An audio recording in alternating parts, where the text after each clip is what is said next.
Bom, acho que já foram levantadas assim, uma série de questões, né? A gente tem assim, só os 3 filmes, mais as falas de vocês dois, né? Uma série de tópicos instigantes aqui para levar adiante. Mas vamos abrir para o público, na verdade, se manifestar, assim, para a gente ver também qual é o interesse de vocês, para quais lados desse debate a gente pode puxar. Se alguém tiver uma manifestação, uma dúvida, uma colocação, então, por favor. Estamos vivendo num momento em que todas as redefinições de tempo, de espaço, e que a transição, eu penso que é algo que vai se tornar permanente, né? Ela deixa de ser transição. E as novas mídias, ela, a meu ver, assim, veio para questionar não só isso que eu falei, mas o cinema em si, né? O suporte, toda aquela visão sagrada do 35mm. E ao questionar o cinema enquanto cinema, e aí eu estou ampliando para as narrativas, né, a temporalidade das narrativas, da imagem, os formatos, como já foi levantado aí, a própria linguagem, né, que está permitindo várias novas linguagens dentro do próprio cinema. E isso se expande para a questão do espaço também, né? Quando o movimento lá em Minas se projeta lá em Minas, eu acho que em São Paulo, no Rio, o que a gente tem que começar a pensar assim, é que o cinema, talvez ele não esteja mais naquele momento de que um filme ele vai se projetar nacionalmente.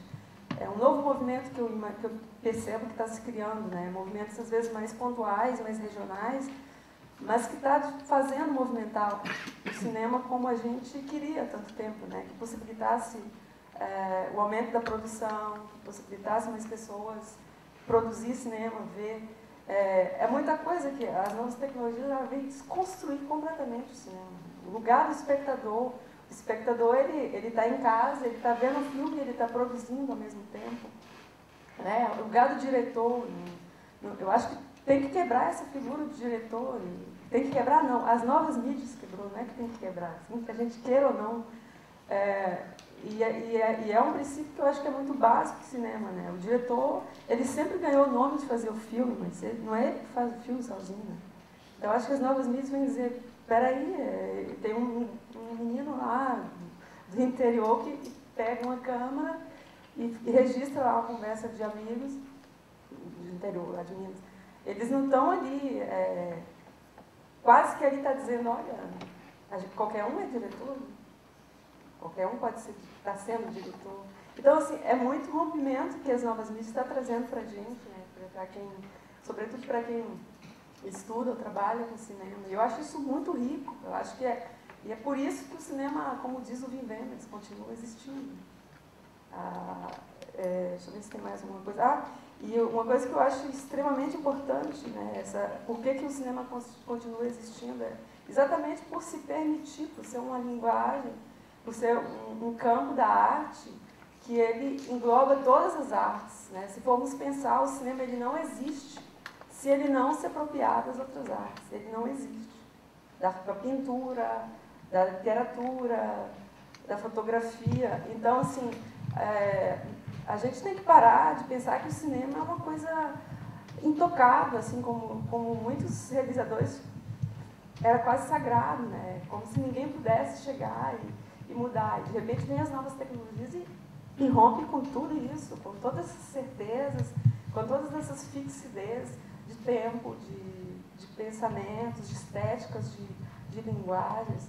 E tudo isso agora é que está possibilitando enriquecer o cinema. Assim. Eu gostaria que vocês comentassem um pouco minha reflexão.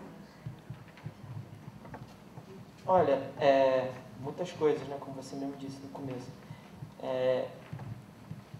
Começando pelas mais simples, eu acho assim, eu não vejo uma separação nessa coisa de que a gente não deve pensar onde a gente vai, porque a gente tem que ver onde a gente está, não, porque eu acho que as duas coisas são tão ligadas que elas são mais ou menos a mesma coisa.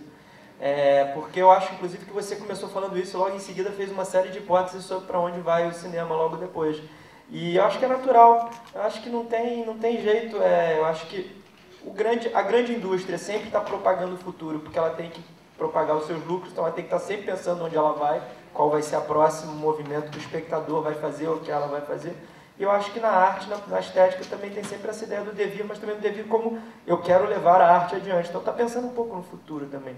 Eu acho que as duas coisas estão sempre juntas. Eu só estou dizendo que eu não acho um problema quando a gente para pensar onde vai, porque eu acho que isso é meio natural. O problema é se a gente só ficar pensando onde vai e não onde está. Mas eu acho que as duas coisas são meio a mesma coisa. Sobre a coisa que você falou da mudança no cinema, eu acho que várias dessas coisas não é nem a questão de concordar, é porque são constatações mesmo, e é isso. E eu só queria levantar uma outra que eu acho que tem sido bem interessante, pouco discutida por enquanto, de maneira geral, mas que é bem...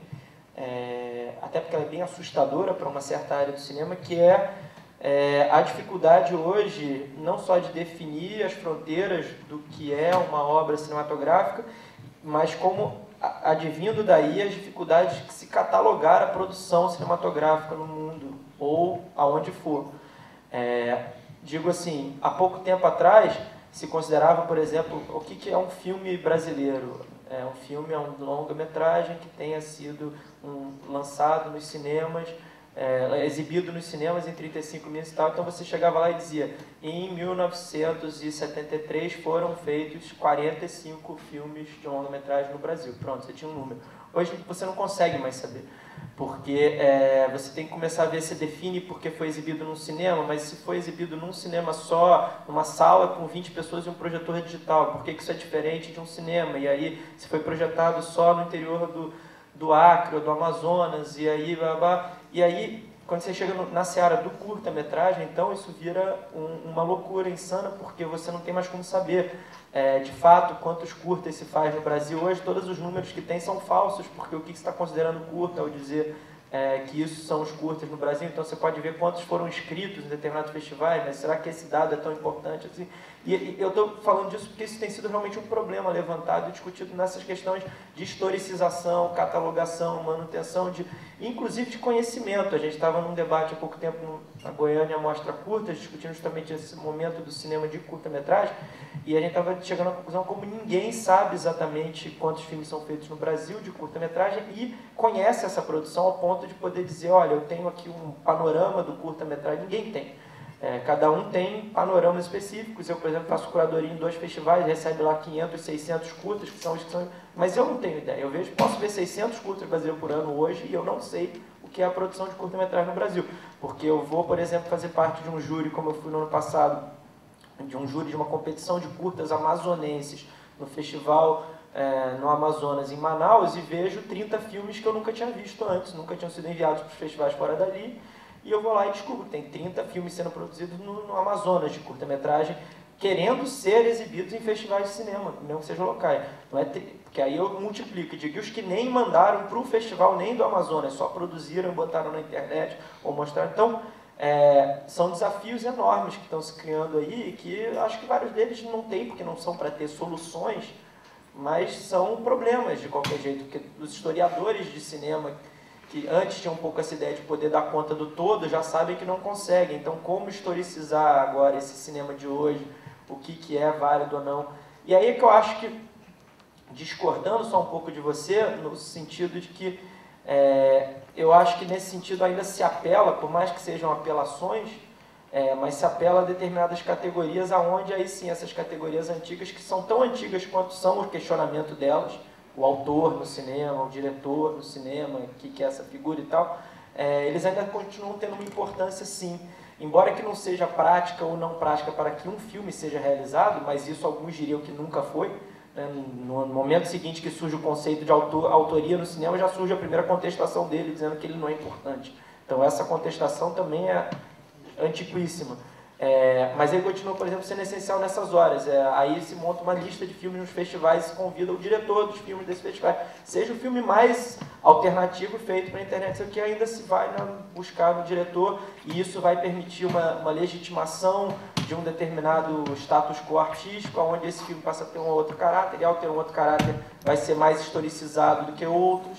E assim vai indo a coisa. Então, acho que a estrutura ela é mantida, eu não estou defendendo a estrutura, nem defendendo, só estou dizendo que há uma série de situações ainda montadas que eu não acho que essa implosão ela é tão imediata, e também não acho que essa contestação é nova. Né? Digo, quando o Duchamp vai lá e bota o o mictório no museu, ele está perguntando o que é arte, então o que é o artista, então o que então o diretor também é um nome que se deu, como vários outros têm, e também não tem muito sentido se a gente pensar muito sobre eles, mas eu acho que ele ainda tem um significado. E, inclusive, por exemplo, esse filme que você citou é um caso, inclusive, interessante, né, que a gente viu aqui hoje, porque esse filme é totalmente tradicional, em um certo sentido. Essa conversa super informal entre esses dois amigos foi totalmente roteirizada. Essa é uma ficção. Aquele carro da namorada que vai passar tinha um momento exato para passar, em que eles estavam ali com a câmera e falavam com a pessoa, está na hora de vir e tal.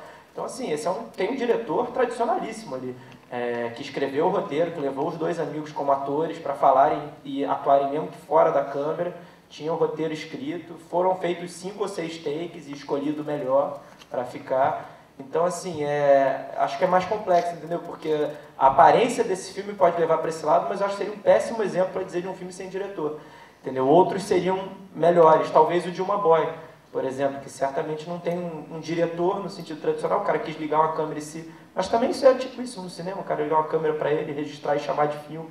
Então é complexo, mas é muito interessante. Acima de tudo que eu concordo, em suma do que eu queria dizer disso, é que é tudo muito interessante, instigante e misterioso. Agora, só para terminar, o Kiarostami, num debate, né, o Abbas Kiarostami, cineasta australiano, num debate numa mostra de São Paulo, que já tem aí uns 5, 6 anos atrás, eu vi ele falando um troço que era bem interessante, e que aí, de novo, é um artista, né, um diretor estabelecido, um artista e tal, mas que eu acho que tem um certo sentido numa coisa que ele falava, muito polemicamente. Na verdade, ele falava duas coisas bem rápidas, e as duas são razoavelmente polêmicas, mas ele sabe disso e são interessantes. Primeiro que ele falava que achava que gravar era... A gente ainda não estava nesse momento, já tem 5 anos, né? Eu acho que em 5 anos a gente sabe quanto isso se multiplicou, essa onipresença do registro, da gravação, da exibição de imagem e tal. Mas há 5 anos atrás ele dizia que achava que gravar uma imagem era um ato muito forte, muito significativo. Inclusive usando a palavra em inglês, né, o to shoot, né, que é junto a atirar, é o mesmo verbo para atirar e gravar e tal. E ele falava que dizia que, pelas algumas coisas que ele andava vendo pelo mundo, em festivais e tudo mais, ele achava que devia-se começar a pensar no porte de câmera, na pessoa tirar o porte de câmera, porque tinham pessoas cometendo crimes com as suas câmeras pela facilidade de andar com elas por aí atirando para todos os lados. E ele achava que esses crimes eram muito perigosos e não podiam ser diminuídos. Claro que ele não estava propondo isso como uma proposição de legislação, ele estava só polemizando, mas eu acho que era interessante. E a outra coisa que ele falava era que ele tinha ido fazer uma viagem, que ele também faz fotografia parada, ele tinha ido fazer uma viagem com um amigo e ele ainda fotografava, não sei se ainda fotografa, mas há 5 anos atrás ainda fotografava com câmera de negativo, né, de filme. E que o amigo foi com uma câmera digital. E ele dizia que no final da viagem ele tinha feito 50 fotos, das quais 2 ele achava boas, e o amigo tinha feito 2.000, das quais nenhuma ele achava boa. Então, que ele dizia que ele enxergava um pouco a relação com o digital nesse momento assim. Agora, o que é bom, o que é ruim, por que é arte, o que não é, essa é uma outra questão, mas eu achava só que eram questões que ele botava que eram interessantes naquele momento. No momento em qual, inclusive, ele só estava discutindo esse assunto porque ele tinha já declarado que ele tinha passado irrevogavelmente da película para o digital como processo de realização. Então ele estava longe de estar defendendo o tradicionalismo, a película, tudo mais. Não era esse o conceito. Era só que ele entrava nisso, mas tinha esses recuos, assim, esses pés atrás de o que está acontecendo mesmo, sabe?